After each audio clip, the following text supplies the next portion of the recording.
रावण और श्री हनुमान के बीच में युद्ध, एक अनुपम कथा की शुरुआत करने से पहले मैं सभी से निवेदन करूंगा, please subscribe to my channel और इस कथा को ज़्यादा से ज़्यादा शेयर करें। धन्यवाद। जय श्री राम। तो जद भाई हनुमान जी लंका जलान जावे नी, तो जदू लंका जलान जावे जदू रावण ने हनुमान जी पूंछ सु बोड़ दिक्कत हुए। रावण हनुमान जी की पूंछ ने आपरी मूंछ जोड़ दे कि बंदर या पूंछ नहीं रहनी चाहिए। कोई बोले पूंछ तो रावण चिढ़ जावे, मतलब आपरी मूंछ हुए आपरी पांच प्रतिष्ठा रावण हनुमान जी की पूंछ जोड़ दे।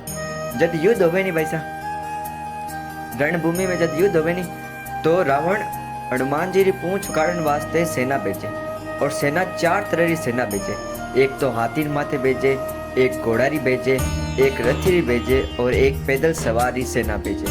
ये चारों सेना ने खाली ओइच काम देवे कि आप जान हनुमान जी की पूंछ उखाड़ दो या फिर बंदर ने पकड़ लियो। ये चारों सेना जावे, चारों तरफ हनुमान जी ने घेरे। अब हनुमान जी भी साहब एकला हुए और ब्याण के पास गदा भी नहीं हुए। लक्ष्मण जी श्री राम ने पूछे कि मैं हनुमान जी की मदद करने जाऊं, क्योंकि हनुमान जी के पास तो हनुमान जी की गदा भी कोनी। प्रभु श्री राम कहे कि लक्ष्मण जी रहने दो, हनुमान जी आपरे हाथ ही संभाले। अब हनुमान जी लागे चारों सेना रे माथे इकट्ठो प्रहार करने लगे। हाथी रे माथे हाथी ने फेंके, घोड़ा रे माथे घोड़ा ने फेंके और रथी रे माथे रथी ने उठा फेंके। वे मतलब आपस में मार दिया। हाथी ने वापस मारन लाग गयो, रथ ने मारन लाग गयो, घोड़ा ने मारन लाग गयो। सामने तीनों सेना ने खत्म कर दी और लारे पूछ पड़ी जी को एक ने उठा पटक मार रही थी। एक ने उठा लारे पूछ पट पैदल सेना तमाम पीछे से पूंछ कर दी। अब चारों सेना खत्म और अब रावण खने संवाद समाचार लेन जावे और रावण पूछे कि सेना रो कहीं हो, तो समाचार बचने वाला कहे कि सेना तो खत्म। और पछ रावण पूछे कि बंदर कटे, कि बंदर तो बठी है, कि सेना खत्म की करो। कि सेना खत्म यूं हुई कि सामू सेना गई और सामू वो बंदर सगली सेना ने समाप्त कर दियो। हाथी ने माथे हाथी ने मारियो, घोड़ा ने उठा घोड़ा माथे फेंकियो, रथ ने उठा के रथ के ऊपर फेंका। तो रावण बोला बेवकूफ थे ये सारे, उनको सामने से वार करना ही नहीं चाहिए था, उनको उस बंदर के पीछे से वार करना चाहिए थे। वो समाचार देने वाला बोलियो कि महाराज ये सब तो ठीक है, सामने वाले तो कुछ देर बचे भी थे और पीछे वाले तो कुछ ही देर नहीं बचे। रावण बोले पीछे क्या था, कि पीछे बंदर की पूंछ थी। रावण गुस्सा हो गया। रावण के पूंछ का नाम ही मतलब पूंछ, निकल जाओ मेरे यहाँ से, पूंछ का नाम ही मतलब। फिर रावण हनुमान जी वास्ते एक अमर सेना भेजी। अमर सेना मतलब बा सेना जी की कभी भी मरे ही नहीं। अमर सेना को हनुमान जी की पूंछ के लिए और हनुमान जी को बांधने के लिए रावण अमर सेना को भेजता है। अब जैसे ही रावण अमर सेना को भेजता है, श्री राम जी की गुप्तचर राम जी की सेना रे मायने ये समाचार देते हैं कि आज रावण अमर सेना भेजेगा हनुमान जी के लिए। तो राम की सेना रे मायने खलबली मच जावे कि अमर सेना ना तो आज मरसी ना कोई बात। और पूरी खलबली बुझ जाओ तो हनुमान जी कहे कि है प्रभु आप चिंता मत करो, अमर सेना ने तो मैं देख लूँ। हनुमान जी पूछे कि आप की कर देखो, आप खन किसो अमृत और वरदान है, कि नहीं प्रभु जी मारे खने भी अमृत और वरदान है, कि अरे ज्ञान सेना खने अमृत और वरदान है, आप खन की करो यो। तो हनुमान जी कहे कि मैंने मेरी जान की माता ने अमृतों का वरदान दिया था और इसलिए मैं अमर हूँ, और उस सेना को ब्रह्मा जी ने अमृतों का वरदान दिया था इसलिए वो सेना अमर है। तो चलो ठीक है। लक्ष्मण जी भी कहे कि ये ठीक है भ्राताश्री, दोनों अमर को बीच में आपस में लड़ाया जाए, जो होगा वो देखा जाएगा। तो काल अमर सेना हनुमान जी सामने आवे। अब हनुमान जी भी सेना से लड़े को नहीं, क्योंकि वह सेना तो अमर थी। अगर अमर सेना थी तो भी लड़ना तो भी मार सके ना कोई बात। फिर भी कोई व्यक्ति पूछता है हनुमान जी से कि आप लड़ो, हनुमान जी बोलते हैं क्या लड़ूं, अमर सेना है तो कि लड़ो नहीं तो कुछ तो करो। हनुमान जी क्या, वो मैं करता हूँ। हनुमान जी अमर सेना को पूंछ लंबी करके एक ही साथ में पूंछ की तरफ पूरा बांध लिया कस के और आकाश में उड़ चले।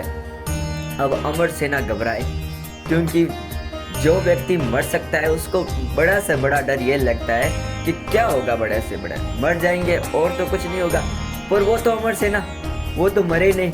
अब वो इस चिंता में है कि कितने ऊपर से फेंकेगा, कब छोड़ेगा।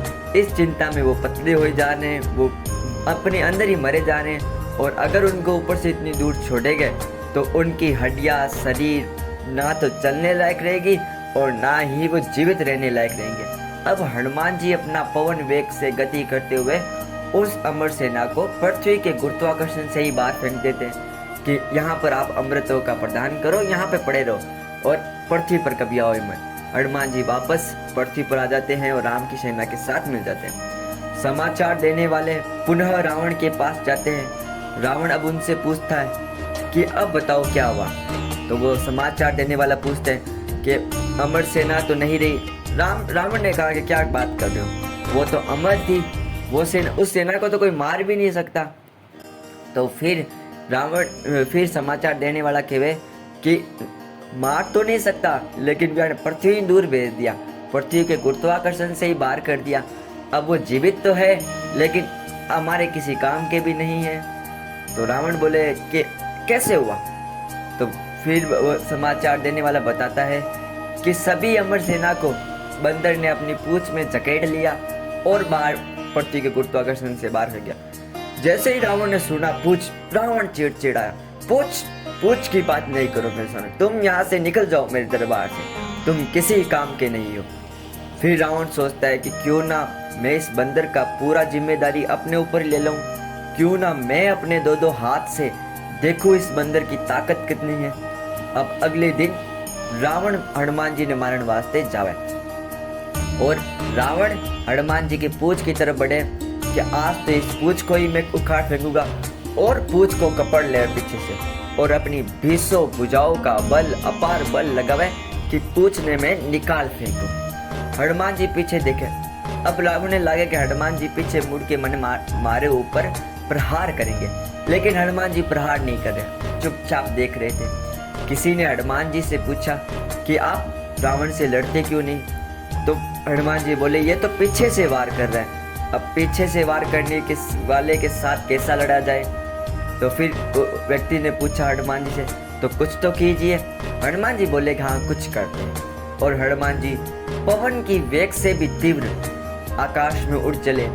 अब जो रावण जो पूंछ को पकड़ रखा था उखाड़ने के लिए, अब वो शंकर भगवान से बोला हे भगवान बचा ले, ये कहीं पूंछ उखड़ ना जाए।